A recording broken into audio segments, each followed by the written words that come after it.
So we need to have another meeting about Judgment Day.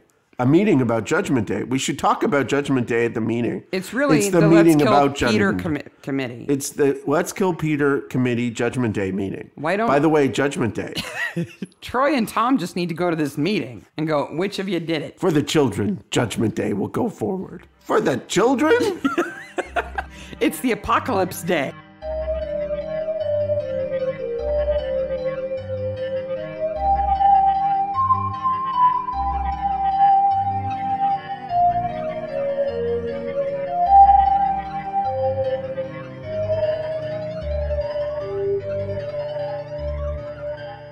Welcome to Midsomer Maniacs. Hey, Maniacs. Episode 12. Which is Season 3, Episode 3. Judgment Day. And as a reminder, if your kids watch this show, they can handle the podcast. But if they can't handle the show and all of its pitchforks...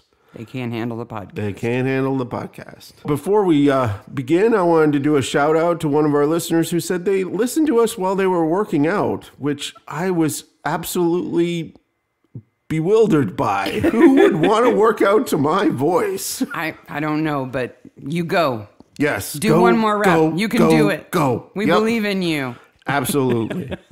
We're sitting here on our butts, so you go. You go. So the episode was filmed in July and August of 99, broadcast the 29th of January 2000, so a week after the last episode was on. And it has 9.65 million viewers, so we're back to where we were before in terms of viewership. And we've got the old crew as far as director and writer, right? Yes, Jeremy Silverstein and Anthony Horowitz. Horowitz is back, and so Midsomer is back. Back to form. Back to what I think is the quintessential Midsomer with crazy people and nutsy things happening, and the plot moves really fast, and there's all kinds of stuff going on. There is no fat in this episode. None. It is just bang, bang, bang.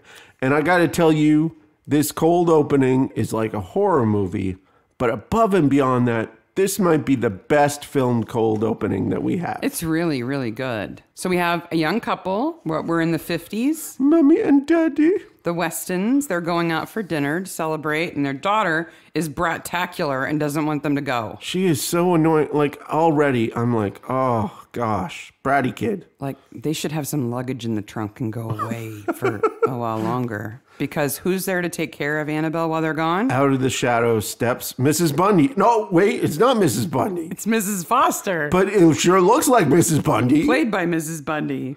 Played by Marlene Sidaway. Is Mrs. Bundy a time traveler? She is. Because she's older. Yes. But this is before. So she's in 4 episodes. She's in the pilot. Right, where she works on the helpline. She's in Written in Blood. As Mrs. Bundy. She's in the one with the crazy priest. Death Shadow. Yes. It's Death something. Death something. It's bloody Death in disguise Shadow playing cricket. Exactly. Because this is Judgment Day. Judgment Day. You're a naughty child. Oh my gosh. She's just bad. She just throws her dinner on the floor. And those plates are expensive, man. Yeah, they are. So the couple, the Westons, who are Ruth and Michael Weston. This is fun. They are the same 2 actors who also play the couple in The House in the Woods. Oh. Which is a 2005 episode. The ones that get killed? Yeah. That's weird. Yeah, they come back for, like, they're a doomed couple, those 2. And they're not in a relationship, the actors are not, as nearly as I could find. They're not like an actual couple. But yeah, Are they behind the scenes people too? Like, are they? Not that I could tell. Okay. That's interesting. Yeah, because he also, Richard Trinder is his name, and her name is Carolyn Faber. Richard Trinder's other big credit is that he plays a Death Eater in Order of the Phoenix. Oh, okay. So another Harry Potter crossover. But aren't Death Eaters those big, gray, cloudy things? Yeah, they don't really have a face. Well... No, those are Dementors. Oh, that's right. The Death Eaters are bad dudes, yeah, I guess. from the Ministry or something. Who knows? Clearly a bunch of Harry Potter fanatics know, but... Oh, yeah, and they're like, what? So first he plays the father of a homicidal daughter. Then he plays a guy who makes a really bad choice about a house and gets killed.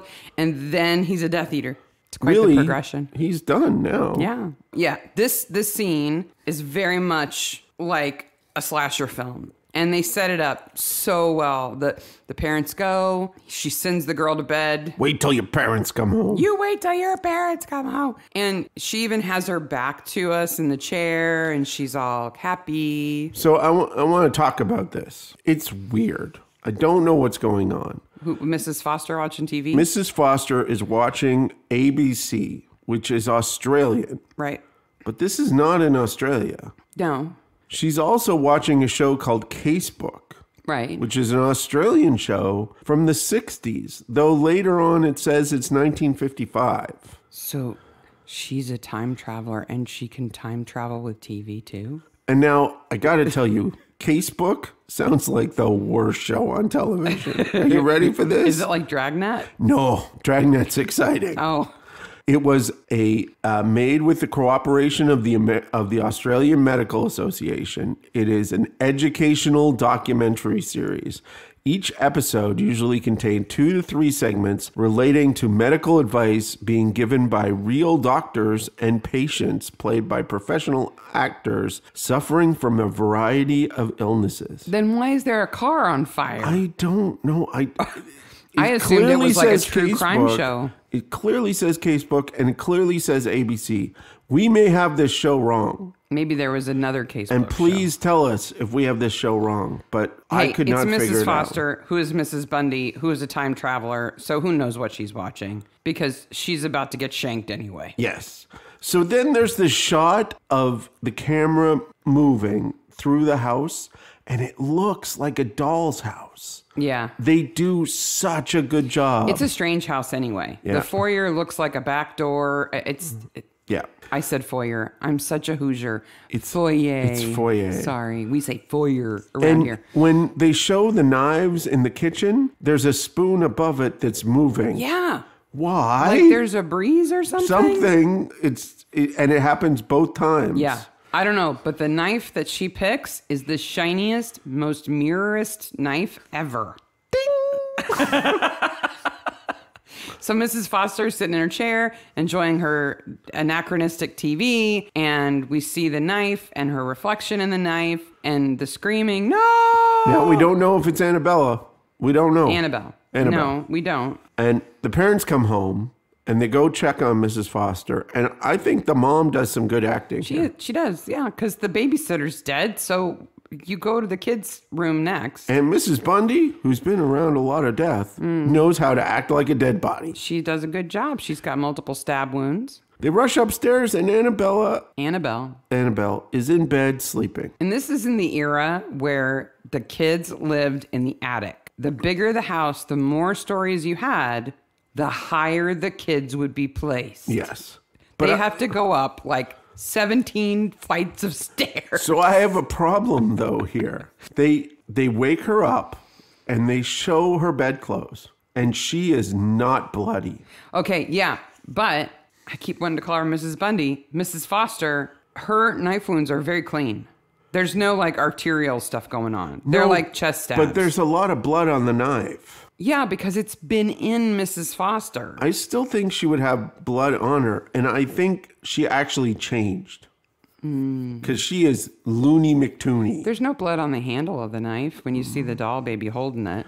So then, that's right, you see the doll baby holding it, and that's one creepy doll baby. Yeah, it is. It is. It's like a blackface Raggedy Ann. That cold opening rag doll. is terrifying. It's super creepy. Because they do such a good job of implying that she did it without saying, oh my God, she did it. Well, and later on, when we hear more about her, they confirm that she did say she did it. And they say her name super quick so that when we're introduced to Bella later on, it's a completely different person. Yeah. And now that you keep saying Annabella, I want to confirm it's Annabelle. It's Annabelle. Yeah.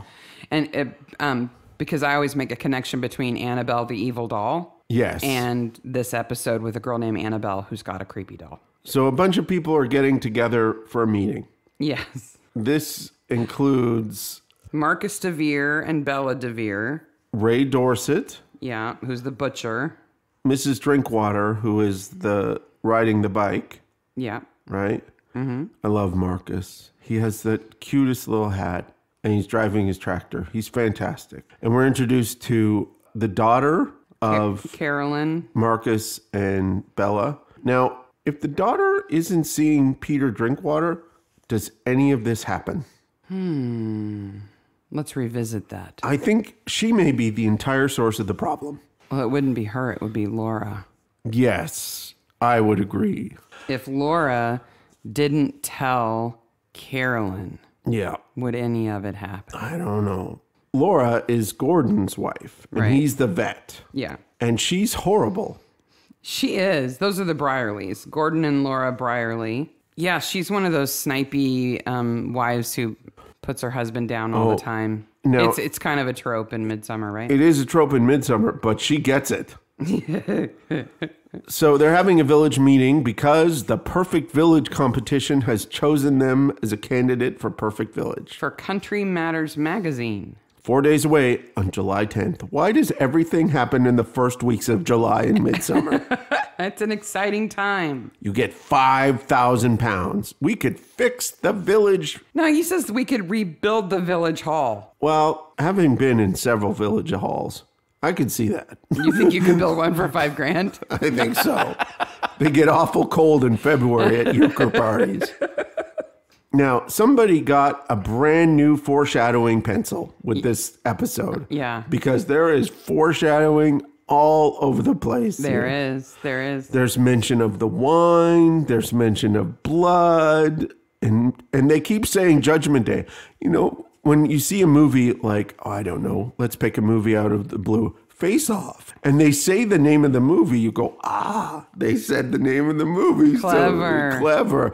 But they say Judgment Day 18,000 times in this episode. I don't think that's what you'd call it anyway. You No, would say I the day don't. the judges are coming. Yes. Judgment Day has kind of connotations of either your Judgment Day is coming or everybody's Judgment Day is coming. Definitely not a positive thing. No. It's the day we will be judged. And speaking of judges, we know 3 judges. Rosemary Thurman from Country Matters, who is like 80s power couple editor lady. Yeah. Right? Big shoulder pads and loves the city and hates the country. Right. Frank Mannion, who is a whole wonderful thing on top of it. Great actor. And Annabelle Cross, who is a replacement for somebody. No, Annabelle Cross can't come. Oh, she gets canceled. Samantha Johnston. Samantha Johnson steps in. And who's the 4th judge? Joyce Barnaby. But this whole Annabelle thing, it's like it's like a triple red herring. Yeah. Like, so you think, ooh, that little girl, she's going to come back into this, you know? The little girl from the cold opening, she's a killer, but she's not gone. She's got to have some connection. So she has to be Annabelle Cross. But no. No. Okay. Yeah, so we've got this whole committee of folks who are in charge of the Perfect Village competition. I love for how Midsomer Mallow, which is the village we're in this time. I love that Tom asked her what first prize was. Yeah. She's like, this is first prize. I get to go be a judge. That is a joke that always works and is always great. Yeah. And I think it's kind of fun that Joyce is telling Tom about her winning this competition to, you know, she won the prize. She gets to go be a judge and stay in these fancy hotels and everything. And she seems to be telling him like the day before she's leaving. Yeah. Wouldn't you know like way in advance? You'd know in advance. And I also have a problem with the Barnaby's parenting here. Because, okay, let's cover this. You just want Cully to go away. Let's cover this. Cully has been sent down from Oxford, right? She quit. Mm-hmm. She moved to the city to leave with her boyfriend and yet never goes away. No. Goes on vacation with them. Okay? Well, and if Joyce is leaving the house, Cully has to appear to take care of Tom. And is now writing a book. The man never gets any time alone. None. He can live by himself. I'm sure he can. I'm sure he can live by himself. But no, if Joyce is leaving, Cully has to show up. And the Midsomer village is Midsomer Mallow that's made it through. And there's been no grisly murders, but a spate of robberies. Yeah. Just these little robberies committed by Peter Drinkwater and Jack Dorsett. Peter Drinkwater is Orlando Bloom. Legolas. Yeah. So he's bonking the daughter. I remember the first time I saw this, and I was like, who is that? That guy looks like Orlando Bloom, doesn't he? Wait a minute. That is Orlando Bloom. He is 23 in this. He's so young. 18 months later, he's in Black Hawk Down. Yeah. And 6 months after that, he's in New Zealand starting Lord of the Rings. Yeah. Really, this role made his career, don't you think? Really, it did. So let me tell you a little bit about Orlando Bloom, because he's got an interesting childhood that I didn't know about. His mother and his dad, he was raised by his mom and dad. His dad's name was Harry Bloom, but his dad died when he was 4. And then a few years after that, his mom kind of moves in with this guy named Colin. Why didn't I write down his last name? Who was a family friend. So, Colin had been a friend of mom and dad dies. And so, they kind of hook up. But then about a year or two after that, his mom admits that Colin is actually his dad. What? And that Harry Bloom, who he thought was his dad, knew that. Harry Bloom had a stroke that had caused him to become infertile. And so the three of them had made an arrangement because they really wanted to have kids. So she had 2 kids, Orlando and his sister Samantha, with this family friend. And then her husband died, so she and the family friend hooked up and raised Orlando. Samantha and Orlando. And now they're living in a Lord of the Rings house. I just thought that was like a crazy story, you know? That's wild and crazy. Yeah. We've talked about Carolyn DeVere, the daughter. Mm-hmm. She is played by an actress named Chloe Tucker. Well, I say she's an actress. She was an actress at this point. Yeah. But this is her last acting credit. Okay. Then she went on to be a script editor, and she worked in production after this. Okay. So she didn't really act again. But there are people who do that. There's lots of people who do that. But way to go out on a high point. I was an actor for a few years, and the last role I was in, I was naked with Orlando Bloom. Absolutely.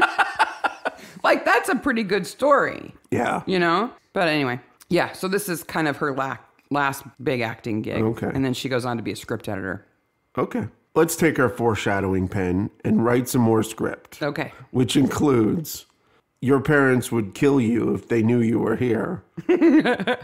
And then she goes, my parents would kill you if they knew I was here. Yeah.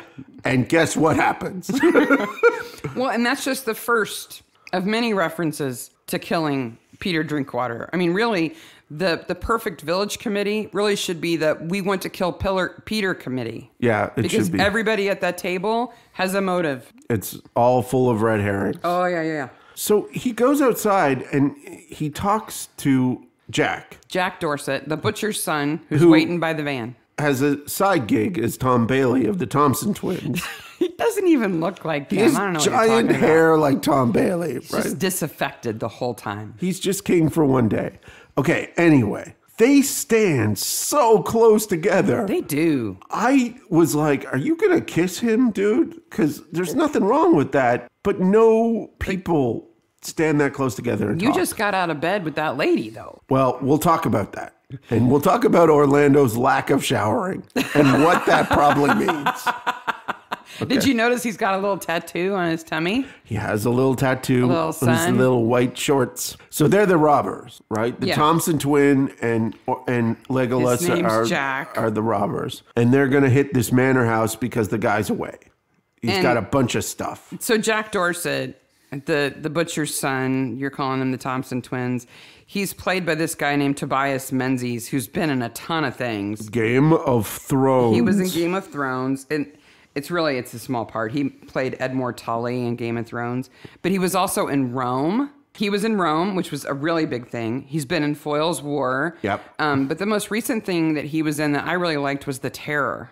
It was that movie about the ship that got caught in the ice, and there's the monster. Oh, yeah. He was in that? Yeah, The Terror. Oh, If cool. you haven't seen The Terror and you like British stuff, And that book was good. The You book read was it. excellent, but the movie's super good. So Peter and Jack are going to go commit another robbery, right? Yes. So they go to Greyfriars, Yes. which is Edward Allardyce's house. Yes. Now, I was confused about this. So they show up at dark, right? Yes. They break a window to Yes. get in. So they must be fairly sure that he's not home. Yes. Or they wouldn't be breaking a window to come in. He told Ray the butcher he was going to London. That's right. But when they're inside, they're like busting stuff up and then whispering. Yeah, because, okay, so you don't understand. As a criminal, when you're inside a building, you have to whisper. Oh, so you can make big noise by like shattering a bowl, but then you have to whisper about You it? have to whisper. It's more dramatic. I didn't know that. Yes. I thought maybe they were whispering so that they could hear the wheezing eyeball. So the wheezing eyeball, which is lit really badly, because if it was shown the way it was lit, you would go, there's someone right there. Yeah, but we wouldn't be able to see it if it wasn't. Yeah. I actually thought it was really well done. You got that, because the eye is clearly somebody elderly, but you don't know if it's male or female. You don't know if it's threatening. He cuts the painting, and then they take off in Ray's van. Okay. They steal all the clangy silver. Ka-clang, ka-clang, ka-clang. Break the bowl. Ka-choo. Okay, Jack. I'm going to tell you something. Maybe not use Dad's van to steal stuff. A bright white van. At least it doesn't say like Ray's Butcher Shop on the side. But it's a refrigerated van. There is probably 5 of these in all of Midsomer. Yeah, and they're not geniuses, obviously. But luckily, 2 geniuses, Tom and Barnaby, are on the case. They're on the case, right? So this is what, the 8th burglary or something like that? This is 7 break-ins. 7 break-ins. So they come by in the morning to check it out. And it's Edward Allardyce's house. He's a retired actor, of the stage. He's very well known. Why is the creepy doll from Annabelle's bedroom in Edward's study? Because everybody had those dolls. That's all I can think of. Why does Edward have creepy dolls in his study? Foreshadowing. So an elderly man has a doll thing because... Well, I think Jane has the doll thing. That's the implication. Okay, but he wouldn't keep them in his study. Maybe he likes them. I don't know. And there's the dollhouse from Hamlet. That's different, and that's in the library. That's actually what I think is his study. The library is where the creepy dolls are. Yes. We don't keep any creepy dolls in our library. Did you notice that Tom is completely weirded out by the dolls? As you would be. He looks at them and he's like, whoa. Do we have creepy stuff in our library? Yeah, we kind of do. We have masks and things like that. So. Oh, we have a face hugger in there. Yes, from Aliens. We have a face hugger. Yeah, so. I guess we do have creepy stuff, but nothing like that doll. Well, that's the doll of a killer child. Allardyce is obfuscating. Yeah. He's like, oh, my wife is dead, by the way. She's dead. Dead, dead, dead, dead. She's not here. She's never here. She's dead. And I accidentally saw a white van with this particular plate number. I just happened to kind of notice it. Yes, the bastards. And I dreamt that there were 2 of them. I just imagined. Doesn't it take 2 to rob something? Yes. They 2. always come in pairs. I didn't see it. What? Robbers? They. They go to Ray's butcher shop where he knows everything. Yeah, and so Ray is like, wow, you know who you'd talk to is that Peter Drinkwater, because he's a rascal and a hooligan, and he's a bad all-around person, and I'm sure it's him. And meanwhile, Jack's over in the corner slicing meat, and I'm just waiting for him to, like, scream and hold up a bloody stump because he's so focused on that conversation. But Jack's got his back to the conversation, and his head's, like, completely turned around like an owl, and he's paying more attention. I mean, really, there should be blood splattered on the tile from him chopping off his own hands. There's a good line in here, too. First of all, Ray says, no one's moved to the village in 5 or 6 years. What kind of place is this? He says Allardyce was the last person to move to the village. And then he goes, but there's someone else. Except for Peter. And then Troy goes, go on. What kind of name is Drinkwater anyway? I don't know, but he's out at Windy Whistle Farm, which is a deserted farm. boy, I have some problems here. Wendy Whistle. Yeah, so it's a whole farm with a completely kitted out kitchen, by the way. Oh, absolutely. Like, there's some buildings that are falling down. Deserted. That's the word that's used. Deserted. Yeah. Nobody wants to move into this town. You know, Midsomer Mallow is not welcoming. Okay, I'm going to get technical here. All right. Peter has had sex with Caroline. Yes. And now While his friend waited outside. Yeah. Which is, ugh. He has had no time to shower. Nope. And now he's screwing the vet's wife. Yep. For money. Ick. Yeah. It's not like she's super classy anyway. No, it's two people who hate each other and hate themselves. I think she likes to hate him, but she doesn't like that he hates her. Because she can give it, but she can't take it. And she's giving him 50 pounds for the bonking. Yeah. And then he throws his friend under the bus. Can I kill Peter Drinkwater? He's a bad person. Okay. He has a tattoo and a necklace. Ah, he has a tattoo. Can't you tell he's and bad? A necklace. And he drives a Mini Cooper. Yes. Which is very bad. So he leaves, and the vet is in the garage, which would be clearly visible. No, he's in the shadow. It's not shadow enough. He's creepy vet. The vet lurking in the shadow would totally be seen. No. Like, I'm surprised Drinkwater didn't wave to him on the way by. Yeah. Like, he's 5 feet away from him. Just boning your wife. See you later, dude. No, Gordon is able to lurk in shadows. It's his skill. Like an elf, lurk in shadows. Like you get it? Barnaby and Troy are at the farm, and Peter shows up. Yeah. Doesn't get out of the car. He's like, no, puts it in reverse. It's just basically Guilty McGilterson of Guildtown. You can't catch me, coppers. It's like, don't mind the clanging in the back of my car. It's just my silver collection. Well, and he's like, I don't care where you look. This is an abandoned, deserted mill. Why do they need a warrant? Because they want to do it by the book. By the book. And he says, I don't care where you look. And later on, Troy opens one door and finds everything. Yeah. Like, he's not, like, hiding it real well. No. He's keeping it all in a cabinet in the kitchen, which is the one furnished room in the place, as far as we know. Caroline is very upset with her parents. Well, she's stiffy starving. I'm 20 years old. You can't tell me what to do, even though I live under your roof and eat your food. And I will go speak to him mano a mano. Oh, Marcus, you could do it anytime. Mano-y mano. She's upset, so she goes outside, and Caroline spills the beans. Laura. Laura spills the beans, sorry. So here we go. Ow. We're going to go back to our question. Does any of this happen without this conversation? Who just happens to be walking by. Like 20 seconds later, this whole thing doesn't happen. What does Laura tell her? He has a tattoo on his stomach. Okay, but I don't think Laura would be going around admitting that she's having an affair. It's weird that she's admitting. I think I she don't says... think she does. I think she says, he's sleeping with other women, not me. Other people. I heard that. Yeah. Like... Ray told me. He's sleeping with his aunt. No, not his aunt. What other? Cully Barnaby. He's sleeping with her.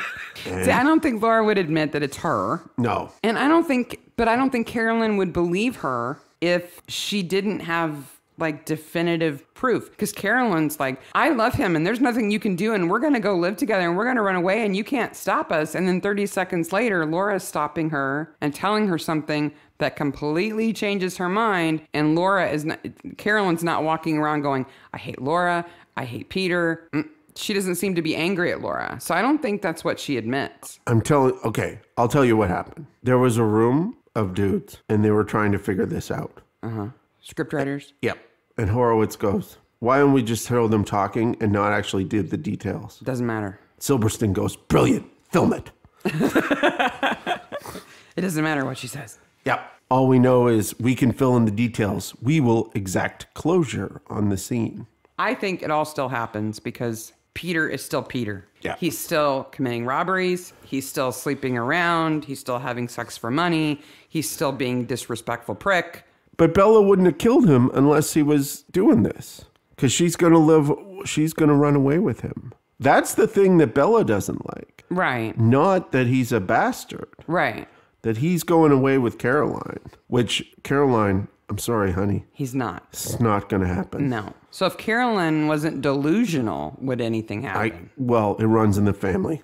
Barnaby remembers Peter Drinkwater's record, and he looks it up on the shiny new color monitor computer. He's got a record. He has a computer. So he has a bunch of different records. English law in assault cases, you have this great named charge called GBH, grievous bodily harm. Yeah. Like, that's seriously good. That's such a good name. There is a band named GBH, okay? But then for car theft, what they call it is taking and driving away. And the van is owned by Ray Dorset. So Peter... Which we knew, like, we could put that together. Big guess. So Peter's bad. He moved to town to live with his aunt, Barbara. Yep. Who's played by Barbara Jefford, who's also in the Creeper episode. Okay. The one with the burglar. Yeah. Yeah, she's in that one. But she seems like a real stand-up person. Yeah. So... It's his great aunt. So I think the parents were bad. Oh, okay. You know what else is bad? That band. But hey, Barbara Jefford, who plays Barbara Drinkwater, by the way, his great aunt, she's in Campion, which we've already talked about. But her husband, the actress's husband in real life, is the guy who plays Spode in Jeeves and Wooster. Oh, okay. Spode, the guy who's kind of starting the neo-knee brigade, that like they're kind of like Nazis, but they're all about shorts. Oh, so Spode's not the guy with the newts. That's another guy. No. Spode's the Nazi guy. Yeah, with the shorts, showing off his knees all the time. And That's her husband. Oh, wow. It's a fun character. He's really funny. He's fun. Anyway. So then everybody gets pissed off at Peter. Yep. It's pissed off at Peter Day. Everybody hates Peter. Mom hates Peter. Ray hates Peter.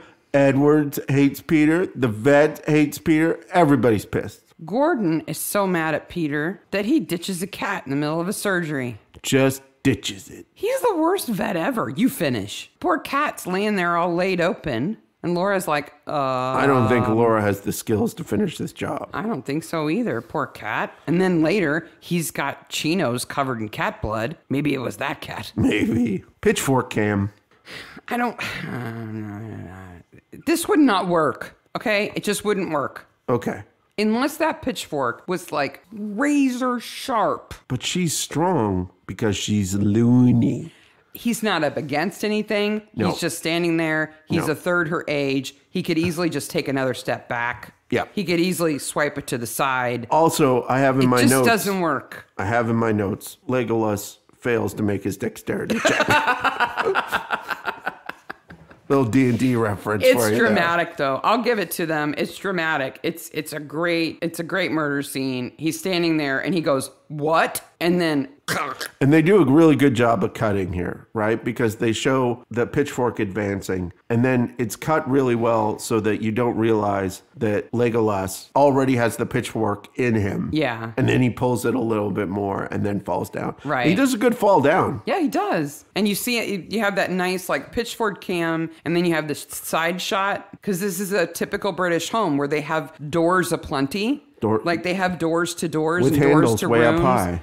And every room has a door no matter what. With doors. There's no open plan anything. Nope. So there's a door that leads to the foyer. Yes. Which has another door that leads outside. Yes. And so we get this great view of him from the side as the pitchfork goes into him. Yep. It's very what? good. That's what I'm going to say when somebody comes to our door and tries to kill me. What? And 8 seconds later, the cops show up. Yeah. Oh, for heaven's sakes, Tom says. Oh, for heaven's sakes. He's like, this whole county's full of loonies. And Troy finds the stuff in like 2 seconds. He goes through one door and lifts up a piece of canvas and is like, oh, here's all the stuff. Well, to his credit, he goes in the very next room. Yeah. It's right there. You know, that fancy computer in the plastic bag. Yeah. Because that's what they steal stuff in, is plastic bags. No, that's an evidence bag that they bring it back to Alday Sin later. I'm just glad they have that big CRT monitor and thought it was valuable. Our favorite guest star, Coroner. Toby. Toby's here. Toby's fancy in this episode. Yeah. He's got a shirt and tie on. His hair's all combed. He's like, shame you didn't get here sooner. I think he only died 5 minutes ago. I think he literally flew in to do 2 scenes and is out. Peter's heart just stopped beating, and then you showed up, Tom. Like, and you see Bella running off Yeah. in the background. She's still in the back with the pitchfork. Ha ha ha! I got him. Skewered like a spud on Guy Fawkes night. They do the right thing. They bag the handle of the pitchfork, right? So the head and the handle are both bagged. That's good. Because at first I thought just the head was bagged. And I thought, okay, that doesn't work. The pointy end Hello. and the stick end are They bag the whole thing. But then Toby just stands up and goes, Cyril, and walks out. And a woman walks in, And a guy followed by behind. a man, right? Yeah, but like, I just kept who is thinking Cyril? like together they were Cyril. oh, Sear and Rill? Yeah. Okay. Like they're the hive mind of of ambulance people. In their green outfits. And he just calls Cyril and they appear. So underneath the body, underneath Legolas, they find a credit card, which I'm now obsessed with credit cards in this television show. Well, and we find out later that Gordon planted that. How did he get it under his body? No, I don't think Gordon planted it. I think he stole it. Oh, he stole it when he was bonking Laura? Yes. Oh, okay. That's what I think happened. I thought Gordon planted It's it. Gordon Brierley's Lloyd's TSB asset card 5404-4001-2345-678, and you cannot tell the last digit. The expiry is 0501, by the way. Mr. Gordon Brierley MasterCard. Wouldn't it be Doctor? You would think. See, you ruined it for me because I had this awesome scene in my head of Bella stabbing him falling down, her running off with her bloody pitchfork, Gordon sneaking in, sliding a credit card under their body, then him sneaking away. And then Ray driving by. And then Ray drives by, and then Toby pulls up. He's just now dead. There was all this like Benny Hill stuff going on in my head. But I guess it makes more sense that Peter stole it. That's no fun at all. Sorry. They're off to the butcher shop. Let's go back to the font of all knowledge. Jack gets accused of what he's been doing. Yeah. Well, there's only 2 young people in town besides Carolyn. I hate my life. And one of them is already bad, so... and dead. So who's left? It must be Jack. And Jack's holding the bag here. Now, Ray does a good job. He stands up for his son. He says that other kid did it, but... Yeah, he says he didn't know what he was doing. What did he think How he do was you doing? accidentally steal something? What did Peter tell Jack? Oh, we're just removals guys now. It was just an accident. These people are moving. We're helping them. Okay. But we got to do it real quiet. Okay. And whisper. And move it all to our place. Yes. Oh, move it all to Windy Whistle Farm. I still can't do it. It's deserted. Because that's where they're moving. Everybody's moving there. And Jack's like, okay. And Ray brings up the red Renault, which is Mrs. DeVere's car. Yeah. But it had tinted windows. And when they go and confront the DeVeres, Marcus says, I was driving it. I have, in all capital letters, in my notes, the following sentence. Does no one in this county know how to play Scrabble? It's a contentious game. First of all, her word is screamy, which is a word in the dictionary, but not in the Scrabble dictionary. Marcus is correct. You are a super nerd. It is 14 points, according to the British Scrabble lettering. Okay. Okay. E is a triple word score on letter position F14. So if you go down from the top, F, and 14 rows down and 6 letters across. So that's how the Scrabble board is listed. You can't see me right now. My eyes are getting bigger the nerdier he gets. Go on. That is at most 14 plus the 2 extra for the triple letter score, 16. But Bella, who is nutsy, suddenly says it's 21. Now, she is correct that using all of her tiles to spell screamy does give her an extra 50 points. But instead of 71, she should have 66. Do you feel better now? I do. I watched that scene. I looked at Scrabble boards. I read the British Scrabble board rules. Oh my God. I don't want anybody to think that you have no life. You are one of the busiest people I know. I can't believe you spent that much time on that. It's not even important. It's not even a word. I agree with Marcus. All it proves is that Marcus loves her a lot. Yes, he loves her. And he's willing to let her clearly have lets bad her math. cheat. Yes. He loves her. And where do they live?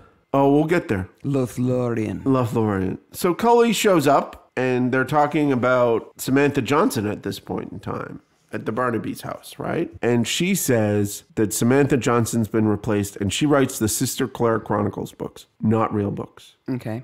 They are seen, a village is seen through the eyes of a retired nun. I maybe want to read those books. Oh my God, they sound so boring. Little Knightsbridge is the first thing, and then Midsomer Mallow. Right. So then we get back to the De Vere's house, which is called Lothlorien. Which is a reference to Lord of the Rings. Which is stunning, because at no way possible could anyone on this set know that Legolas was going to be Legolas. I can only think that that house actually had that name, but I couldn't find proof of that. Yep. Because it's there on the wall. The house is surrounded by a metal wall. And it's on a wall. Yeah. And I could only think that it was there. And the showrunners thought, well, we have to acknowledge that it's there because we can't film this entry into this wall without it showing. Or maybe the people who own the house said, if you're going to show the house, you got to show the name. Maybe. And this is all this is all in or around Oxfordshire. It's not strange that a buddy of Tolkien's... There be a Tolkien reference somewhere. Yeah. So Lothlorien... But at some point, Horowitz must have been like, called it. Yeah. But I'll get to that. So Lothlorien is a realm of wooded valley with the elven center of resistance against Sauron. So it is an elven place. I just thought it was odd that Tom recognizes the name first, because I don't think of him as a big Tolkien reader, but maybe he is. He reads the Bible. He reads a whole bunch of other stuff. Oh, yeah. He's a well-rounded guy. Okay, so let's say he does read Tolkien. But even then, it's odd because the De Veres don't have any tie to it. There's no other reference to it. There's no reason. If they could have just ignored the name of the house, I think they would. Troy doesn't like dwarves and fairies. He likes books with in them. Yeah. Whatever that means. I don't know what he's reading. I don't know. Your car was seen, and Marcus, I love him, takes the blame. Yeah. Like a good man does. He's a good guy. Yep. I went to see him. He's going to have a mano-a-mano conversation. Yep. But he wasn't there. And I saw Ray. Well, he says he pulls up and he toot-toots.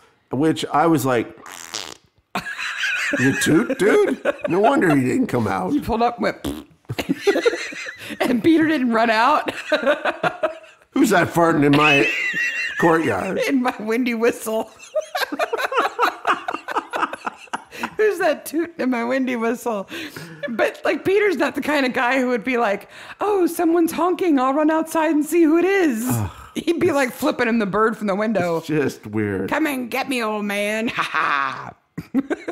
Then there's a completely useless scene at a nursery. Oh, it's just more evidence that Carolyn is delusional. She's just... Listen, little plant, nobody's going to buy you if you don't cheer up a little bit. My mother's crazy, and so am I. Well, and also, in the same scene where Marcus says that he was the one driving the car, and then he went at the windy whistle, Bella picks up this picture of Carolyn where she's just wet. Yeah, it's the worst picture ever. Weird. And Barnaby's like, lovely. No. It looks like a portrait, like a professionally taken picture. Of her wet. But she's wet. I don't have any portraits of my children looking wet. So we need to have another meeting about Judgment Day. A meeting about Judgment Day. We should talk about Judgment Day at the meeting. It's really the meeting Let's Kill about Peter Judgment. committee. It's the Let's Kill Peter Committee Judgment Day meeting. Why don't... By the way, Judgment Day. Troy and Tom just need to go to this meeting and go, which of you did it? For the children, Judgment Day will go forward. For the children?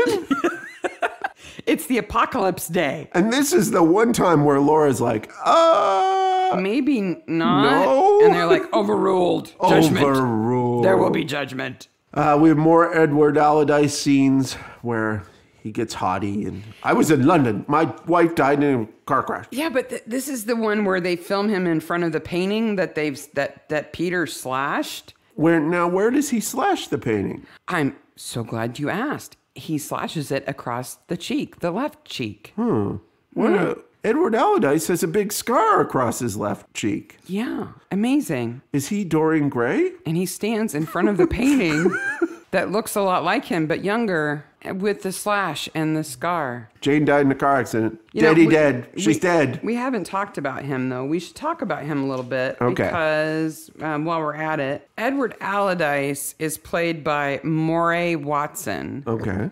who wasn't a Campion, because everybody was. He was also in Catweasel. Oh! But most exciting, he plays Colonel Bantry in The Body in the Library from 84. That's right. The Marple. That we just watched. The Marple episode where he's like, I'm not getting out of bed. There's no body in my library. He's like, oh, but sir, there's a body in the library. He's like, no, there's not a body in the library. But sir, there is. But that doesn't really differentiate and then he from goes, the other body in the library. And then he goes downstairs and he goes, Drats, there's actually a body in the library. Yes. Yeah. He's very good. Moray Watson was in a ton of things. Yeah. But he's Colonel Bantry. The Cost and Echo come. I'm like obsessed with the print materials. Scrabble, newspapers, and credit cards. Really, that's what this show's going to become. Police probe for Pitchfork Killer, which is right, but a little sensationalized. Underneath that, hundreds of jobs inside. See special pullout. You know where there's a job? Where? In the butcher shop. Because Jack's going to jail. And there's a picture of the farm, and Tom doesn't want Joyce to see it, so he puts it behind the radiator, which is a fire hazard. Big time. But it is July, so it's not like they're going to be turning the heat on anytime soon. But still, I was like, okay, and then the Barnaby's house burns down. I thought it was sweet that he didn't want her to see it. I know. Because it would have stressed her out. It is sweet, but there are other places you could put a newspaper. Surprise, there was a killing. Like she'd be like, yeah, big shock. But they do a good job of it later because they ask if the rest of the judges knew. And she was like, yeah, the gardening judge bought the paper in the morning and showed it to everybody. He made a joke about it. So then we get to meet the judges at Rosemary's the hotel. calling Ed in the car on the M40, which is actually on the M40. She's very important. She is. She's an important person. She's the editor of Country Matters, even though she hates the country. Yes. So Rosemary, the big magazine executive, is Maggie Steed is the actress. Yeah. She's also in Schooled for Murder in 2013 and in Left for Dead in 2008. Okay. So this is her first of 3 Midsomer appearances. But I knew her best from Pie in the Sky. Yeah, that's right. She's in Pie in the Sky. She's his wife, isn't she? Yeah. She's an accountant who's married to a former cop who's become a chef, and he solves crimes. She's also in A Year in Provence. Did you ever see that? So when did that come out? It was like 88 or something like that. I think we may have seen that in an art house movie theater. No, because it was a series. Oh, then I didn't see it. So A Year in Provence is based on a memoir by Peter Mayle. Okay. And John Thaw plays Peter Mayle. Okay. John Thaw, who plays Morse. Yeah. But she's in that. And it's another show that's kind of like a little warm hug show. It's really good. But she was also in The Young Ones. Well, that you can't get much different than. Yeah, The Young Ones is the most whack job show ever, and I love every single part of it. Every single minute of it. But she's really young. It's very funny. Yeah, so Rosemary Furman is our first judge. Our second judge is Frank Mannion, who is very low and talks very quietly to his plants. And then the camera is off, and he's special. I'm off. Yes. Bye-bye. Bye-bye. It's interesting. Because when we meet Frank, he's in front of the camera filming his gardening show, right? And then he's off to be a judge. And the actor says cut. The director says cut. Yeah. And he says, that's it, Jeremy. I'm off on the road. Well, the director is played by Jeremy Silverstone. Oh, that's so meta. And Roger Tooley, who is the Steadicam operator for the episode, he plays the camera operator. So it's the crew playing the crew. And they all kind of turn and look at the camera. It's their, hey, Mom, I was on the show moment. That's so cute. Yeah, I think it's super cool. Well, Frank Mannion, he's also in The Creeper, which is a 2009 episode. Which has Ray Mayall from the Young Ones. From the Young Ones. Yeah, there's a little loop. And Barbara Jefford, who plays Barbara Drinkwater, is also in The Creeper. Yeah. So they reunite for an episode a few years later. How long has it been since we did a Midsomer? Let's do another one. Yeah. He's also in a Bergerac. So he and John Nettles had been in something together before, too. Samantha Johnston is drinking up a storm, though. Whew, she's played by Josephine Tucson, best known for being Hyacinth Bouquet's next door neighbor. Yes. And keeping up appearances. Now, I don't like keeping up appearances. I know. But she's so funny. I know you all like keeping up appearances, but I don't like Hyacinth. And people have told me that's the point. You're not supposed to like her. I don't want to spend any time with her. I don't think you like her because I think you grew up around women who were a lot like her. I could have, yes. I think there were some women in the WI who were a lot like that. Yes. But Josephine Tewson is a very funny actress. And she's putting it on here. She does a great drunk. Yeah. She's how many bottles has she put Like into the 5 trash while she's still bottles in waiting for the trash. train? So that's like 5 shots right there. She's not even on the train and it's yet. whiskey. Yeah. She's drinking whiskey. And she doesn't even seem to enjoy it. She's like, just afterwards. She's just drinking to maintain. Yep, just to keep it together. They're staying at a real nice place. Yeah. And there's a judge meeting, and we find out the editor hates country hotels, and that Samantha was in a place where you go to when you're depressed. Yeah. The retreat. One of those places. Yes. And then there's a whole bunch of really mean-spirited homosexual jokes. Yeah. You just want to pursue your interest in pansies. It's horrible. But Frank, It really shows his age. And meanwhile... Frank doesn't let it bother him, though. No, he doesn't. But it is, that trope of the actor who is all over young men that, in the last couple of years we've seen is maybe not the best trope to be. Yeah. Because don't they make a joke later about how Frank disappeared with a waiter or something that night? And Samantha's in the background putting more booze away. Because that's what she does to hold it together. And frankly, if I had to hang out with Rosemary, I think I might need to drink too. Yes, I'm interested in Scrabble. And yes, I'm interested in credit cards. Yes, I'm always interested in the Cost and Echo. But we watched the scene in which we find out that Edward Allardyce's wife didn't die a bunch of times because you wanted to look at a sign in the background. We did, because it's a poster of 2 coats hanging on a rack, but one of the coats has a hand coming out of it, and it's in the station, and it says Snatch Point. Snatch Point. I guess it's a warning that when you hang your coat up with other people's coats, if you have valuables in your coat, it's an easy place to get them stolen. It can be snatched. Whoever did the posters in the police station are very realistic for the time. Yeah. It's the exact kind of like public announcement kind of posters. And telephone numbers, if you remember. Yeah, that you would get. It's not the best poster in the episode, though. That one's still coming. Okay. So we're off to the vet's house. Yes. To talk to his wife. Laura. As adults. Laura, who's the most uncomfortable she could possibly be. Because she has to talk about bonking. But first, she talks about leptospirosis. Yes, because some cows have it? Yeah. So what's leptospirosis? Leptospirosis is a bacterial infection that cows can get that humans can catch from contact with cow urine. Oh, and when I grew up on a farm. When cows have it, their urine often turns red. So stay away from the red pee and you won't get it. But it's funny that she's talking about leptospirosis and cow disease. Milk? Yes. Want some milk in your coffee? And Troy's like, no, ew.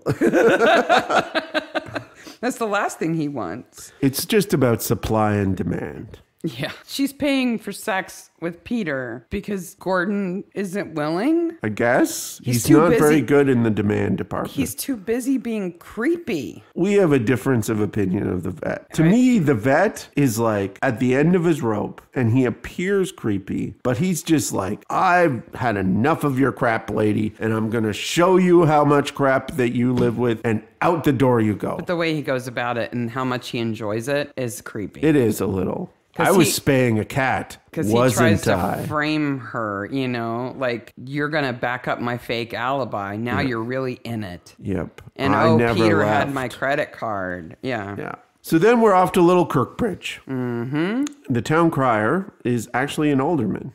And he speaks in rhyme. It's so painful. And the Morris dancers come out. And it's so bad. So then we cut to this telephone call in which Joyce is talking about the different dancers they saw. Yeah, she's like summarizing her day to Tom, right? And she says that she saw Abbott's Bromley horn dancers. Mm-hmm. Oh boy.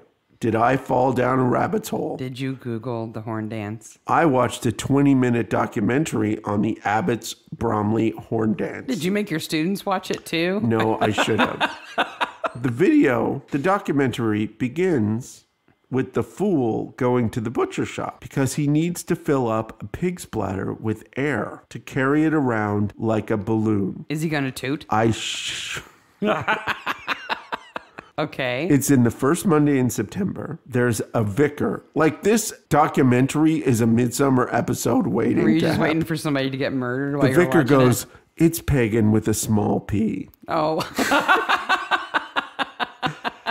You have to include a link to this video. Oh, yes, I will. Abbott's Brum. Oh, and their website, because the dance has its own website. Okay. They have giant reindeer antlers, which they wear on their heads. They assume these are brought from Vikings, roughly around 1050. There's a hobby horse, which is a man dressed as a woman with a big skirt riding a horse that has a snappy mouth. Right, that snaps at people. Now, remember, this is small p pagan. Mm-hmm. I don't know what big p pagan is. Big P pagan is burning the Wicker Man. This is pretty close because all these characters appear in the Wicker Man, too. By the way, watch the Wicker Man. Jesus Christ. Not the new Wicker Man. No, the original. The original Wicker Man. There's a boy with an arrow shooting the hobby horse. Mm-hmm. There's Maid Marian, played by a man, which he says everybody makes fun of him for being a cock and a frock. Yep. There's the fool with the pig's bladder, and it's all to help crops. Now remember, small p pagan. Yeah. There is also a triangle player, and this is how you get into the dance. You play the triangle. That's like the lowest man on the totem pole? The lowest, and an accordion player. There's a website that I will post this video. There's lots of websites of this happening, and I will post it all in the show notes, including a link to their website, which is awesome. There is an episode of some British show that includes that dance where somebody gets killed during the dance. And the reason the murderer gets away with it is that he's in the hobby horse costume and he swaps out with somebody else. And I can't remember what it is. It's not a Midsomer. No. But yeah, you're right. But this dance is only done in one tiny little town. Yeah. Why would they be doing it at Little Kirkbridge? I don't understand. Basically, they did a search for dances that they do in small towns, and they listed that one. Yeah. And I went down a rabbit hole for 20 minutes. It's pretty fantastic. It's high production value. I know that. It is. So. Then we cut back to Joyce at the hotel, and she's run into who at the bar? Samantha. Big surprise. Samantha at the bar. What are you going to have? Yeah. 2 double whiskeys, please. What are you going to have? So Cully here says that there's a homicidal maniac wandering around the town, Midsomer Mallow, with a pitchfork. Mm-hmm. She is correct. Mm-hmm. But Tom poo-poos it. Well, and it's another case of like Cully, she's almost like the Deus Ex Machina every once in a while. She's like, I just happened to have a conversation with my father where I reveal something incredibly important that he runs off and implements because I accidentally told him something important. Like, Edward Allardyce is a famous actor. He wouldn't murder anybody. Which I thought was interesting because what happens in the episode in which the famous actor who runs the theater is the murderer. He kills the local delinquent. Yeah. And then, Laura is digging around in the wardrobe and finds an incredibly bloody pair of chinos. Yes, I killed an animal. It was a nasty little creature. And then I smeared it all over my trousers. But I know what was on the trousers. I absolutely know. 100%. Cat blood. No. No? No. What? Red herring blood. He squeezed it out onto his chinos. Marcus is on his tractor. It's Judgment Day. So Gordon is trying to get Laura to get out of the house because it's time to go to the green because the judges are coming. But no, I have to stab the ground. But then he's in the yard digging around. Stabbing the ground with a pitchfork. So he's trying to convince her that he could be the killer just to freak her out. Stabby. So he runs out to the yard and says, I've got a little pitchfork. I'm going to dig in the ground where she'll see me just to freak her out. I have the following notes. Marcus is on a tractor, smiley face. Sausages, homemade wine. The vet is killing the ground. It's like he's looking at her going, I'm a killer. See, I have a pitchfork. Cully goes off to the Allardyces, and the only really important thing that happens is she forgets her recorder. Yeah. Allardyce is nice to her. He is. He says, I don't want to do an interview. No interview. Well, I'll tell you anything you want to know. The judges are arriving soon, and the vet has a necklace. And he's just really freaked Laura out. He's just trying to creep her out maximum. So Ray Dorset, the butcher, he's in charge of food for the get-together. It's all meat. And he brings chicken wings. Yeah. And I just think that's the worst food to serve at something like this. Yeah. Like sausage rolls make sense. You can eat those at room temperature, but cold or room temperature chicken wings are not good. No. And it's a big old platter of chicken wings. And the DeVeres are responsible for the wine. And Mrs. DeVere, when she's meeting the judge, makes up a story. Oh, I see somebody taking something, which is so lame. Meanwhile, the vet, stabby. Yeah. Let me give you a historical tour. He's all nice, walking him around. Essentially, what has happened is Bella has recognized Samantha. And so she's decided to kill Samantha, okay? So she's got to sneak off and poison a bottle of wine. Because Samantha must instantly know that Bella killed Legolas. That Bella is Annabelle. Yeah. And if people know she's Annabelle, then they'll know she probably killed Peter. Yeah. But this is where we get the dudes.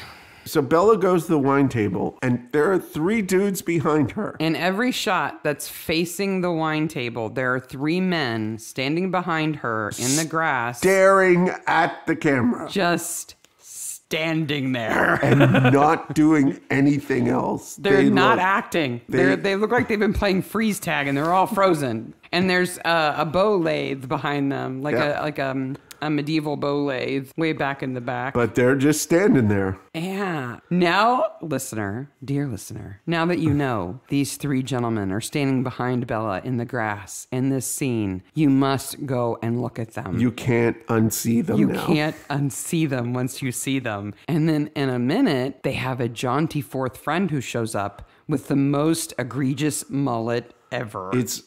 He's got gray, but it looks pink in the sunlight.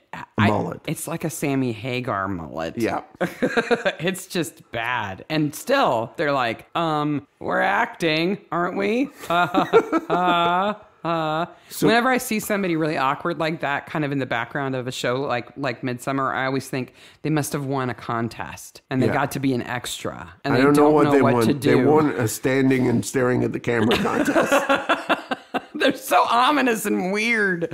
Cully leaves the big house with Ed, and they lock the door. And there's a Dutch angle shot there that I know my favorite cameraman did. Okay, you just went Greenland. Dutch angle is from the ground up? No, Dutch angle is off center. It's where everything looks tilted? Yes, okay. And usually to imply mental illness. But there's also ground up. Yeah, it's also kind of ground up. At Greyfriars a lot. Yeah. It's to make the house look big and ominous. Yeah. Yeah. And there's a badly damaged hand, and first of all, we find out that Nico suggested that Cully do this. Now, let's go back a second. This book that Cully's writing, and I'm going to put book and writing in quotes here, is about the Coston Playhouse. Yes. Okay, she has dropped the lead because the book that she should be writing about the Coston Playhouse is about how the director went insane and killed a bunch of people. There is a story there. But no, she's writing a history. What is the market for this book? The gift shop of the Coston Playhouse? I guess. And the 2 people who might buy it there? And Nico suggested this. Did Nico suggest this as he drove by the apartment in London? As he was like, you ought to go visit your parents and write a book. Bye. My boyfriend Nico suggested this. He's the one I spend no time with. I think Nico's just perfected how to get rid of Cully. At the tent, the vet, and I know we're into minutia already in this episode, but the vet mentions pancake races.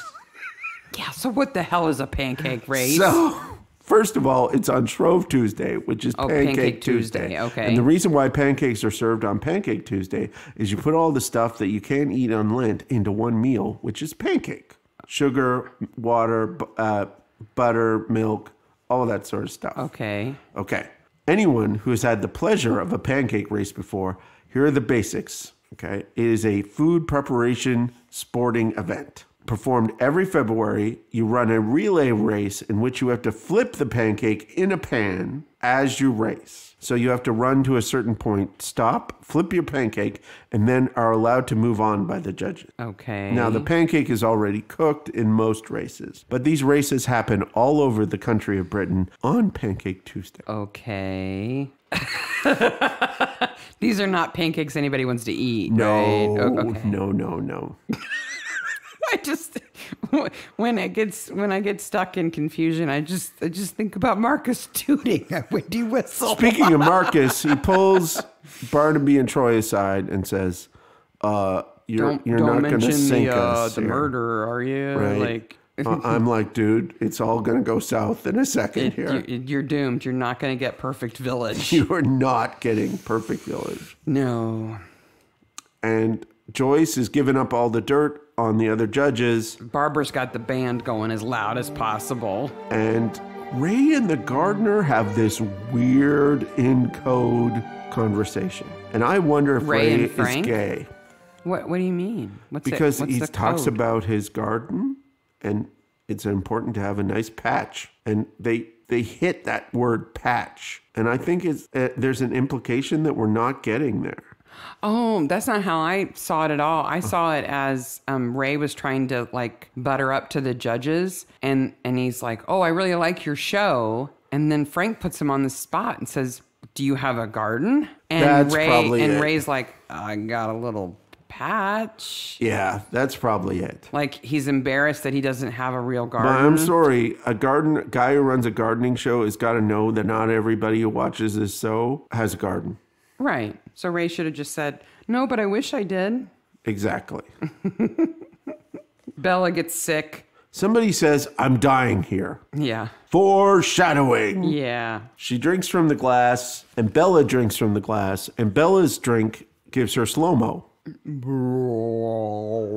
And spinny. And yet she's smart enough to hit the wine table. Bella's nutsy bobo. Like She's really a homicidal nuts, maniac, but she's not stupid. but she's smart. Yeah.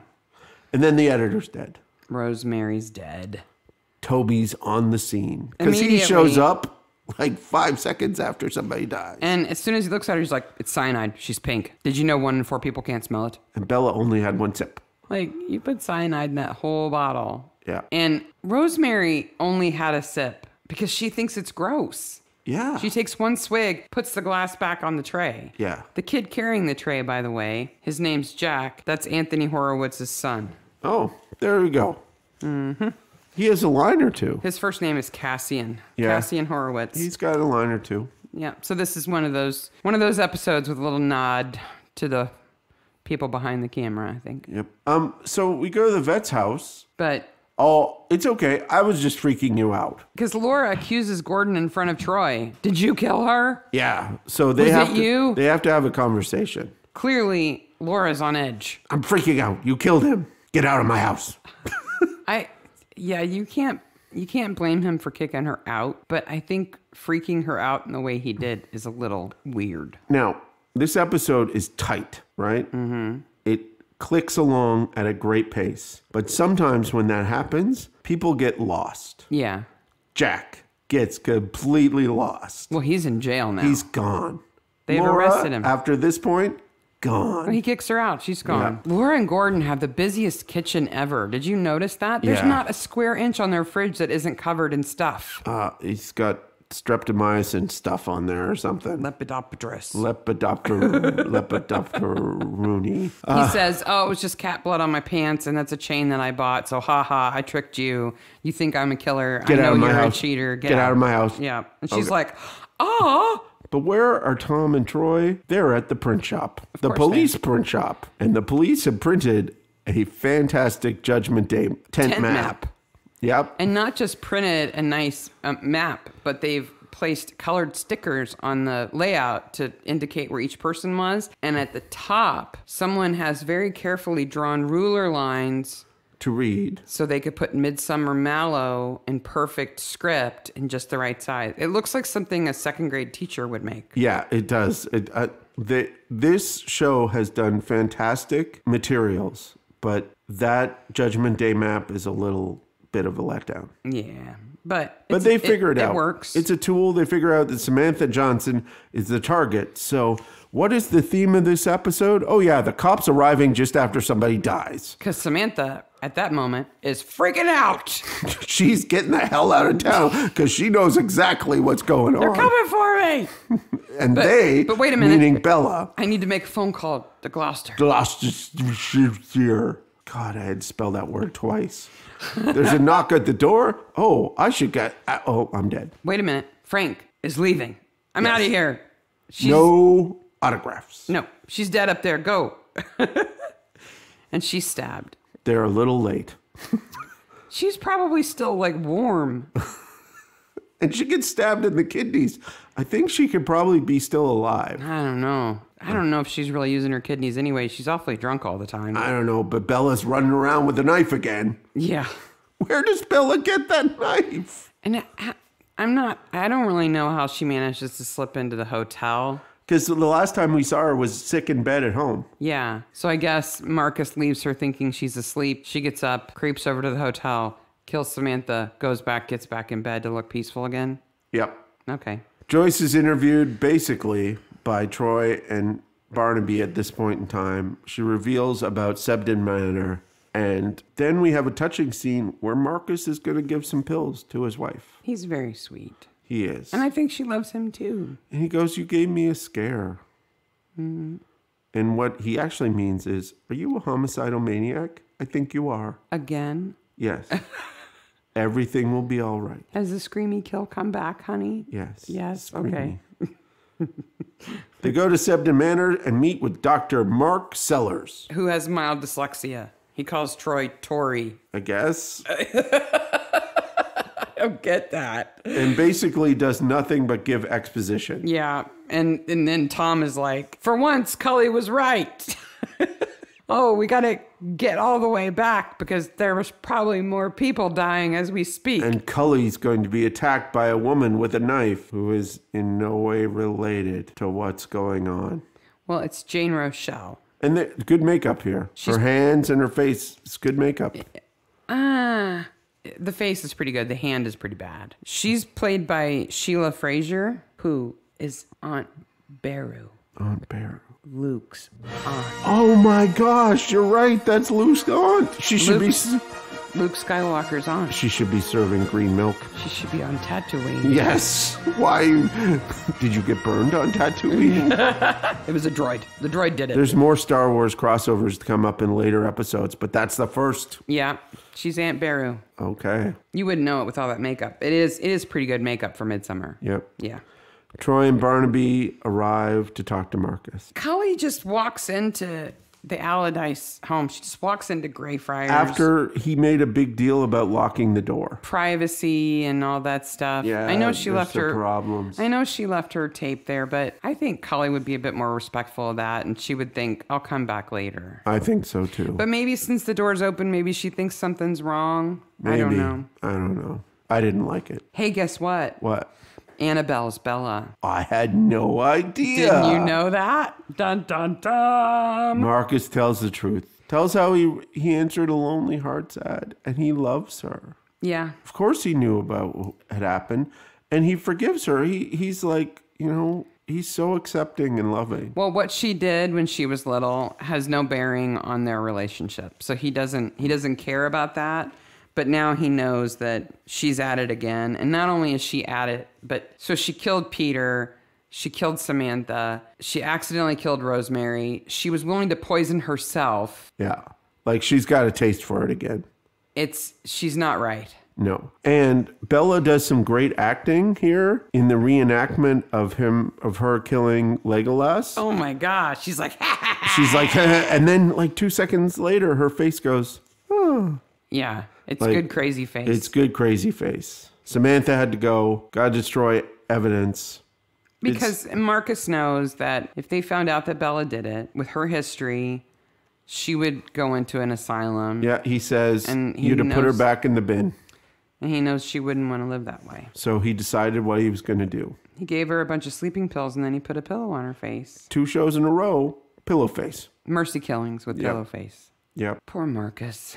So is Marcus going to go to prison, you think? I think Marcus is going to probably go to prison, but he might be able to afford a good lawyer. Maybe he can share a cell with Jack. Maybe.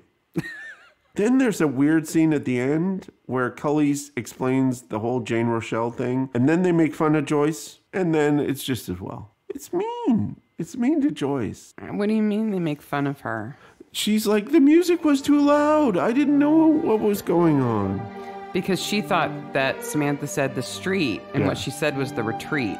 And that's cleared up, but I don't like how he talks to her. I like Joyce. So. I think he loves her, so it doesn't matter. So everything's all good except for Marcus and Jack and Laura and all the dead people and the fact that you will not be winning the perfect village of the year. Oh, no. Those people doing the antler dance have a chance now. You killed 2 of the judges. One on accident and one on purpose, and it's still not good. It's not good at all. No. But this is an episode at 11. I love this episode. I could watch it again right now. So I got to tell you one more interesting thing here that I forgot to tell you, and that Hannah Gordon, who plays Bella, she was Morella Carney in the Jonathan Creek episode Black Canary. So, Maniacs, our next episode is season 3, episode 4, Beyond the Grave, with the weepy, crazy picture lady and the haunted museum. Yes, dearest departed, lovely. I don't remember what she says. She's got that mantra. It is David, dearest departed, dead or something. I don't know, but wow, it's another batshit crazy episode. It's a really good one. Yeah. But so we've had like Orlando Bloom getting pitchforked. We've had knifed alcoholics in hotel rooms, and editors drinking bad wine and dropping dead. The editor has some great face when she dies. She does. She does. But I gotta give it to my man Legolas. You think he's the best corpse? I think he does a great... He has that big thing stuck in his chest, right? Yeah. And it's a pole. Yeah. So if he's breathing, that pole's like moving all over the place. It's not moving an inch. Yep. And he's lying on the ground. I agree. Yeah. Peter Drinkwater is corpse of the week. Corpse of the week. I agree with you on that one. So, Maniacs... You can reach us on Twitter at Midsomer Maniacs and on Instagram at Midsomer Maniacs. Or we're all over the Facebooks and all the groups and all over Reddit on our Midsomer Maniac, Midsomer Murders. Mm-hmm. So if there was a different corpse that you thought was the best corpse of the week, maybe you thought Mrs. Foster / Bundy was a better corpse than Peter, let us know. Or if there was anything else we missed. And if you have... if you want to join the 3 creepy guys in the back fan club, I think I'm going to start it. You got to look at those guys. I will put a picture in the show notes, but you have to watch the scene. Yep. A photo's not going to do them justice. It's not going to do them justice. And later on, we'll start rehearsals for the annual horn dance, I think. Yes. We should start doing that too. I think so. Let's go find a pig's bladder. Okay. Sounds good. Bye, Maniacs. Bye, Maniacs.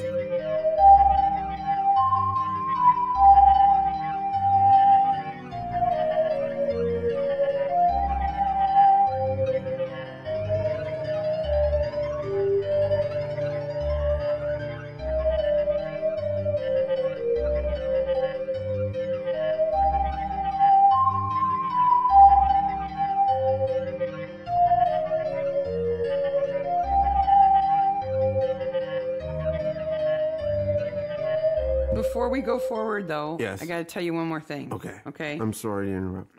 That's all right. Okay. I tried to figure out whether that was a real tattoo or not, but it's so common for those to be airbrushed out now that I couldn't find a photo that I could say, yes, he has it, or no, he doesn't. There's not a website that gives you celebrity tattoos? Not that I could find, but, in my long history of nefarious Googling since we started making this show, I was Googling, does Orlando Bloom have tattoos? Well, of course he does now. He has different ones, right? Yeah. But then pictures of Orlando Bloom's stomach.